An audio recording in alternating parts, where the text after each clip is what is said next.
Assalamu alaikum and good afternoon, grade 2. How are you all doing? Good? That's very great. Yes, I'm also good. Alhamdulillah. Thank you and welcome to your social studies class. So, you know that we are done with the syllabus and now we are doing some topics which are important, or let's say which we should know about, right? So, the topics that I have chose for you for this week are that let's discuss few things which are in Pakistan and which we feel proud of, right? And as we have discussed this in yesterday's class as well, that we cannot just count them even on our fingers, because we have bundles of things which we are in Pakistan for which we feel proud. We have variety of places, we have very great personalities, we have a lot of things, right? So but still I have tried to sum up few of them, which we can cover in this week, for which we feel proud in Pakistan, right? So in yesterday's class we talked about, yes, who is going to tell me? Dr. Abdus Salam. Wonderful. And he is a very famous scientist who won the Nobel Prize, and he was the first Pakistani and first Muslim scientist to win the Nobel Prize, right? So, for his greatest achievements, and he was a physicist, and he did a lot for this country. So now in today's class, will not be talking about any personality. We will be talking about something which just gives us a soothing feeling, for which whenever we listen to we feel proud. So I don't know, maybe this happens to you or not, but whenever I go to cinema, even before the movie, when I listen to the national anthem, it just give me this wonderful feeling to my ears, to me, that I get emotional every time. So, yes, we have this close connectivity, this relationship with our national anthem. And national anthem, every country have their own national anthem, and we have the lyrics, the words which are being used, they show our spirit, they show our love, and when you listen to it, it raises your spirits, it just raises your wish to do something for your country, right? So that is why we love our national anthem, and today's topic is that we will discuss Pakistani national anthem in detail, that what it is about, when it became the national anthem of Pakistan, how many stanzas do it have, and we will listen to the national anthem as well, right? So let's start with listening to national anthem. So I'm going to share the screen with you. Let's listen to the national anthem together, okay?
Okay, so that was our national anthem, and again, we always stand up in respect and in order to pay honor to show honor to this, right?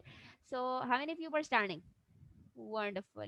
And at the end, we bow our heads to show respect. Okay, wonderful. So, tell me, how many of you remember this fully? Wonderful. So every day in your school as well, we have this in our assembly, and we listen to it, we read it together, and similarly to so that to start our day with this spirit, with this idea, with this motto that why we are studying, why we are doing this, because we want to do something for our country. We want to become a good citizens, right? We want to play our part in the betterment of this country. So now I'm going to share the screen with you, and we will talk about the stanzas of it. Or how many of you know that when was this selected as the national anthem of Pakistan, and who wrote this? So the Qawmi Tarana, we call it in Urdu, we call it as Qawmi Tarana, or in English we call it as national anthem, is also known as a Pak Sar Zameen in Urdu. Okay, so it is the national anthem of our country of Pakistan, and it was written by, do you know who wrote this? Hafiz Jalandhri. Very well done, right?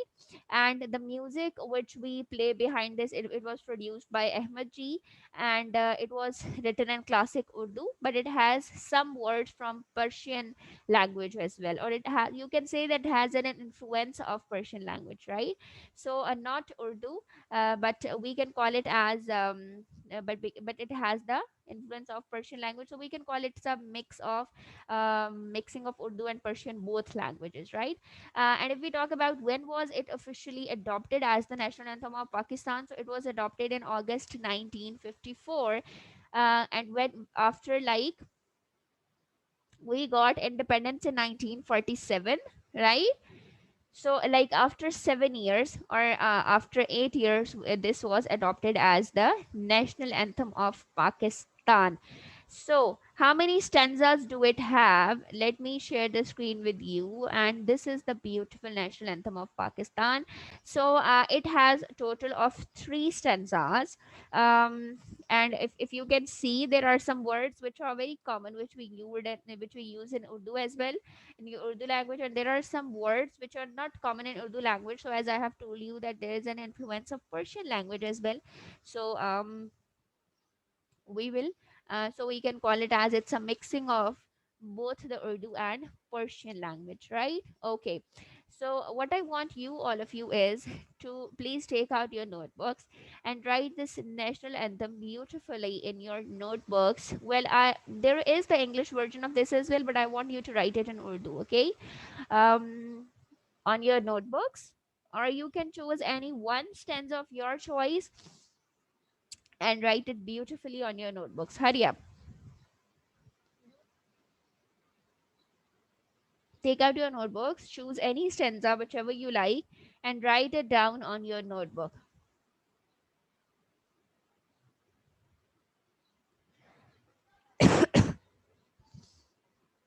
So if we talk about where do we play this national anthem, so national anthem is being played in every, whenever like we had when we have the parade on 23rd March. Before that national anthem is played, we listen to this every day in our school assembly. Then we listen to it in before the starting of movie in the cinema. Sorry, in all of the television shows or everything whichever are being aired on the television, national anthem is being played in the start, right? Similarly, on all of the national days, we listen to this on different occasions, on different ceremonies which are being held all over the Pakistan. And why do we listen to it, or why do we? And it's very important to remember it by heart, so that you should at least know your national anthem fully, right? So if anyone of you does not know this, or has not remembered it yet, please remember it. It has these beautiful lyrics that when you just read it, it gives you an automatic tone, right? Okay, so how many of you have written it? Show it to me. Okay, so Sarah liked the second stanza. Wonderful. Sarah, your Urdu writing is also very good. Okay, guess what about you, Ahmed? Have you written it? Excellent. Okay. Yes. Wonderful. Okay, now what I want you is what is your home assignment, that you will be making three different um you can make the chart sorry, the shapes of the flag, right? The Pakistani flag. three flags or one flag, and then write the three stanzas on it beautifully in Urdu with a color marker, and then show it to me or bring it to me in the next class. That this is your home assignment. Make a big flag. You can use the white chart paper, the green chart paper, and then write the stanzas over it beautifully. And you can make three separate flags, or you can choose one. Similarly, instead of flags, what you can do, you can paste the picture of Qaeda Azam Muhammad Ali Jinnah on the back, and then you can similarly you can paste the picture of Faisal Mosque on the back. You can paste the picture of Islamabad, but the with the national flag would be best, I think, right? So just write it down and bring it to me in tomorrow's class, inshallah. That was all for today. Inshallah, tomorrow we will be discussing one more thing for which we feel proud in Pakistan. Hope you guys enjoyed the lecture. Share this video with others because it's free learning. I'll be seeing you tomorrow. Take care. Allah Hafiz.